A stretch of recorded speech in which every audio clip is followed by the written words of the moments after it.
All right, our next presentations are going to be from some of the recreational fishing media personalities and tackle shop participants in Adam Ring and David Kramer from Talking Fishing, which is a great show. My two boys watch it religiously on a Tuesday night.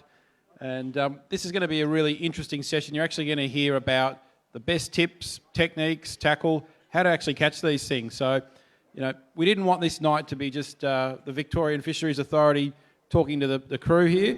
We know that you want to hear about how to catch snapper, what are the best methods, where to go, what gear to use, what bait, all those sort of things you're going to hear from now. And Adam and Dave are in particular going to focus on land-based fishing, and then we'll be joined by Lee Rayner, who many of you will know as well from radio and TV. And Lee will be talking about some of the more boat-based methods to catch some of these amazing fish. So with that short introduction, I'll hand over to Dave and Adam. Thanks, guys.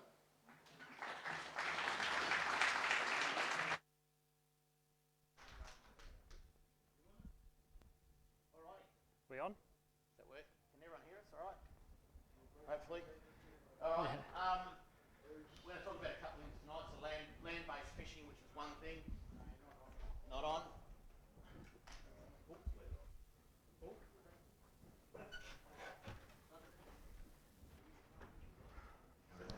Is that better? Yep, that's better. That's working. Just got to turn it on, eh?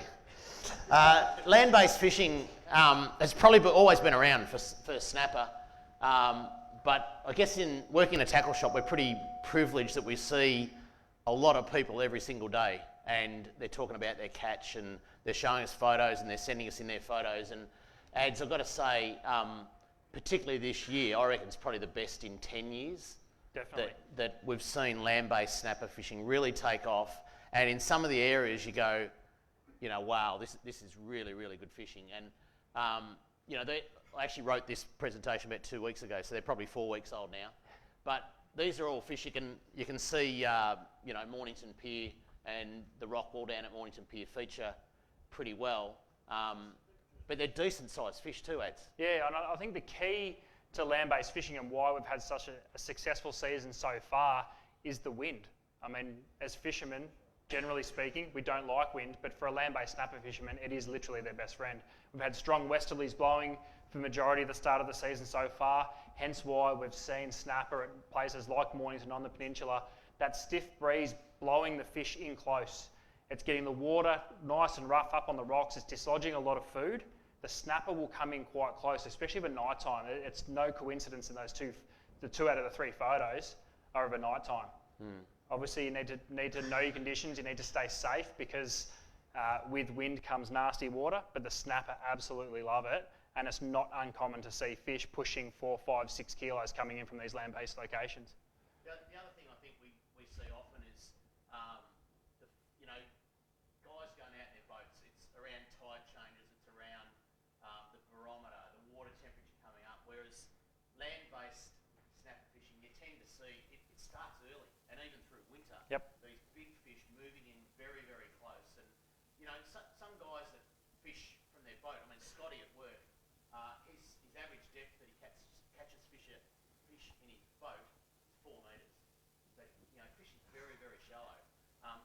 Snapper get in shallow, you know, so you don't have to go straight out to 18 or 19 metres. These fish do come in, particularly under the cover. Yeah, that's right, and that's why the wind is key. Yeah, and the reason we put up a few hotspots there is obviously from Mornington down to Mount Martha, there's some really good access points. But the key thing there is that it gets deep really quick. So you're not, you know, down at Rosebud you have to cast out 400 metres. Off Mount Martha you've got to cast out 20 to 30 metres, and you're in, you know, 6, 7 metres of water pretty easy. And what's been interesting is the northern part of the bay becoming one of the premier land-based hotspots for snapper as well. I think we've heard from the science, and it's great what the Victorian Fisheries Authority are putting together and getting this information out there. We now understand how critical the Yarra is to the spawning cycle of snapper. It's no coincidence they're hanging around there, and therefore we're going to see some really good land-based catches from there as well. You can access them from the shore quite easily. We showed some fish last night on the show that was just Port Melbourne Pier, you know, and I know a lot of guys get up to the Warmies and you get some good fish because they're blowing the bait in there, but Port Melbourne's been Big time. sensationally Big well. time. So fishing adds the type of gear? Yeah, the type of gear, listen, it's what you would normally associate with surf fishing, but there is a couple of subtle differences. This is a 12-foot rod. Now, when it comes to brands and bits and pieces, it doesn't matter. We are in the golden age of fishing tackle. There is something you can find anywhere to suit your price point and to get the job done with what you want to achieve. The key with land-based snapper fishing, especially off the rocks, is length. So anywhere from 10 to 13 foot, the length gives you the ability to cast. This rod's quite heavy. This is a 20-kilo rod.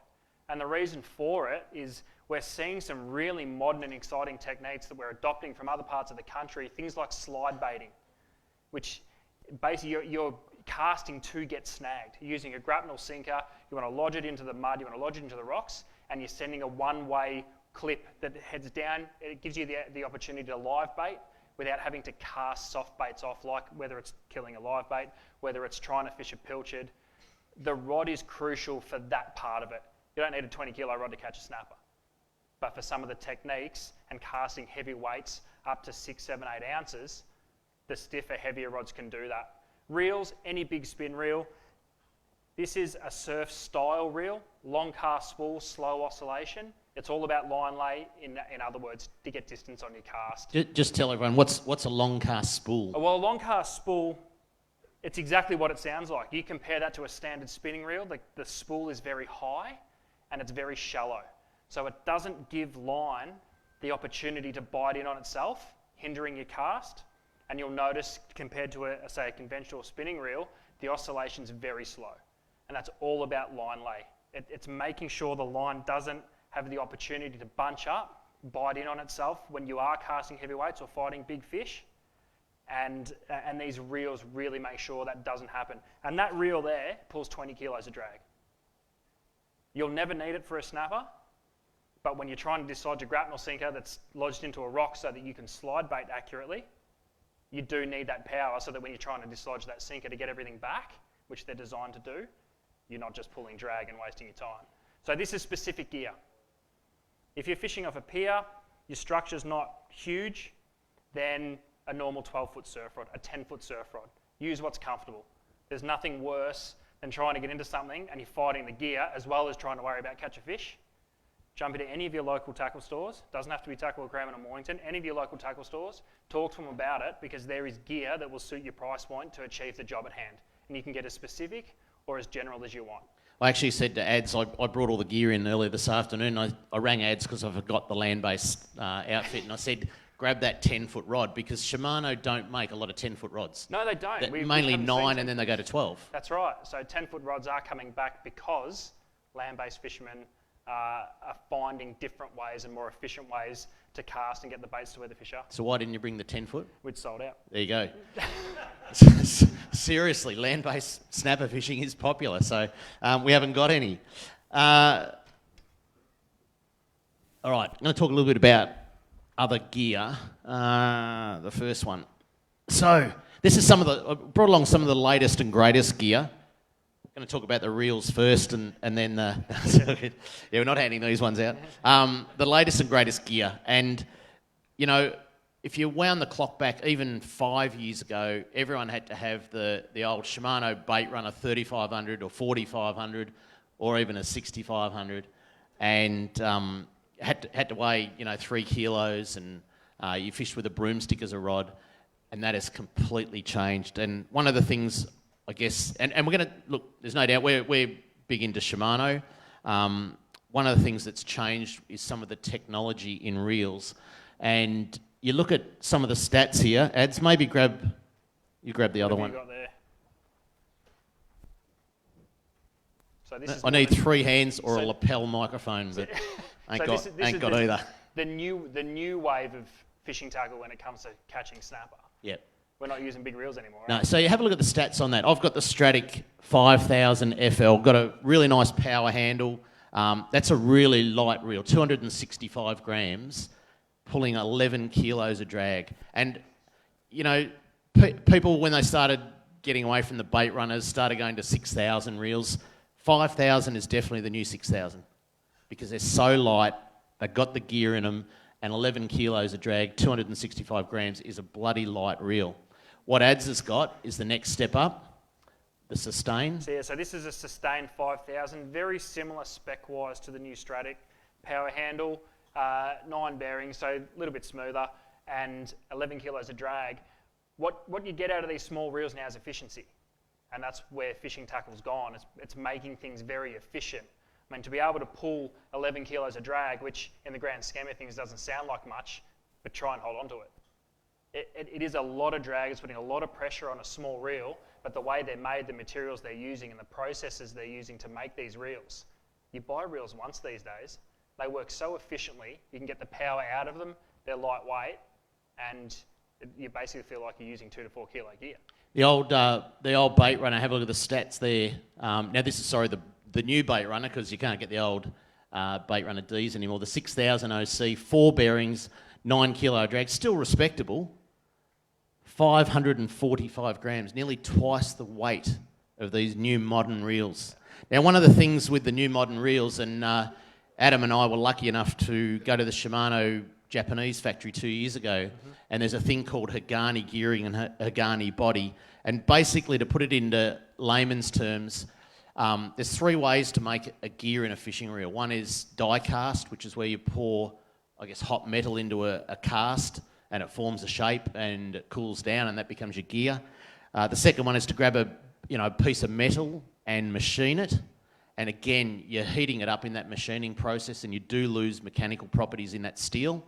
And then the third way is what the Japanese call Hagani, but it's basically cold pressing. So they get a piece of metal, and in a massive press, they press it without heating it up. It's cold pressed, and it keeps all the mechanical properties of that gear. And they also make the body in one piece. So, and what that does, when we were in Japan, we actually saw a simulation of 10 years of use. So you can imagine a machine winding a fishing reel to simulate 10 years of use.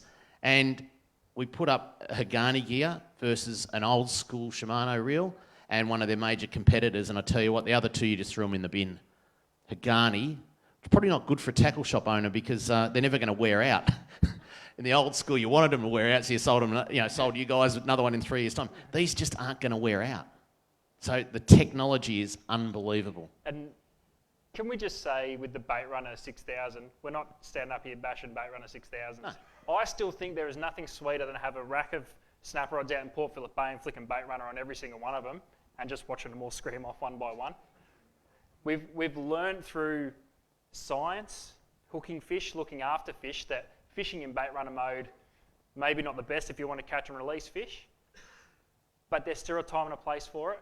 We get funny bite periods, and snapper can be funny creatures in the cool water, which we're in at the moment, and bait runner can still come in handy. Stratics and Sustains don't have bait runner features. They're not made for that. There's still a time and a place for these big reels. We're still selling as many fiberglass fishing rods as we've ever sold before because they're affordable. If you're buying 2, 3, 4, 5 outfits at a time, glass rods can definitely fit the bill there without breaking the bank. They're also a lot more durable than what graphite is. So there's a time and a place for everything.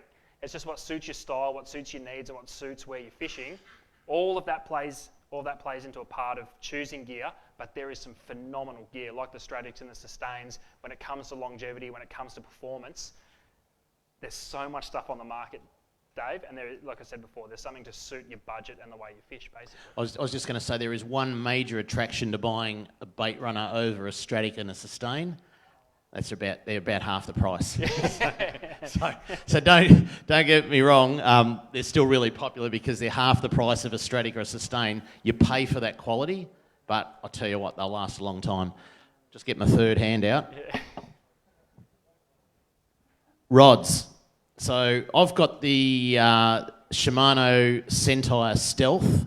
There's a whole range in the Sentai Stealth now that's out from surf to light spin to bait casters, and they're a cracking rod, nice and light, and again matching that reel. I mean it's just, I'm trying to hold it there. It's pretty well balanced. I haven't got my third arm, but it's pretty well balanced, and that whole outfit is really, really white. It's got a feature called lock and load, and I don't know whether anyone's ever seen that, but it's something that Shimano's introduced into some of their ranges.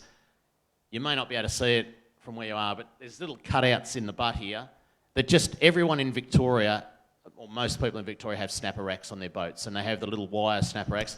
It just slots in and it just makes your rod sit nice. If you've ever lost a rod over the side because it wasn't quite sitting in your rod holder properly, or big fish has taken it, it just locks it into your rod holder. So it's just another little feature that they put on these rods. The Centaur Stealth, so that's a good one. And these were only released this year, 2019. Adge, you've got the Therese. Yes, so the Therese, which has been a staple of Victorian fishing for quite a few years now, it's just gone through a bit of an upgrade. Not just a cosmetic upgrade, which can happen a lot in our game. This has received the Japanese domestic market treatment in Spiral X and High Power X. Long story short, they're able to condense the size of the blank, the overall width, maintain extra power and cut down on weight. Now they do that by starting with a thinner graphite wall than what they would normally use in a standard graphite rod.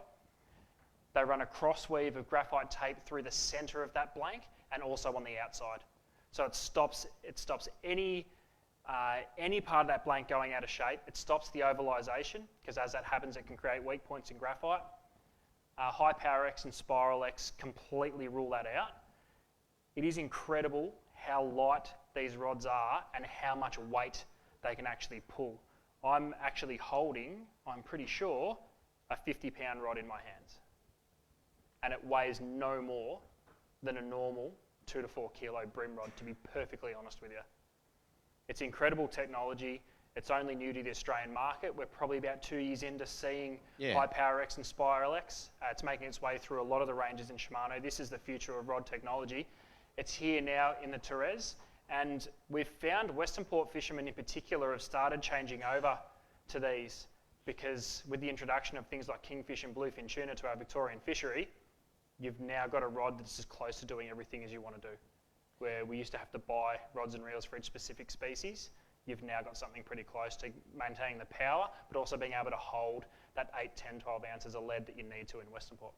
One of the things with those two technologies, Spiral X and High Power X, again, going back to that Japan trip, I don't think there was an Australian range that had High Power X back then.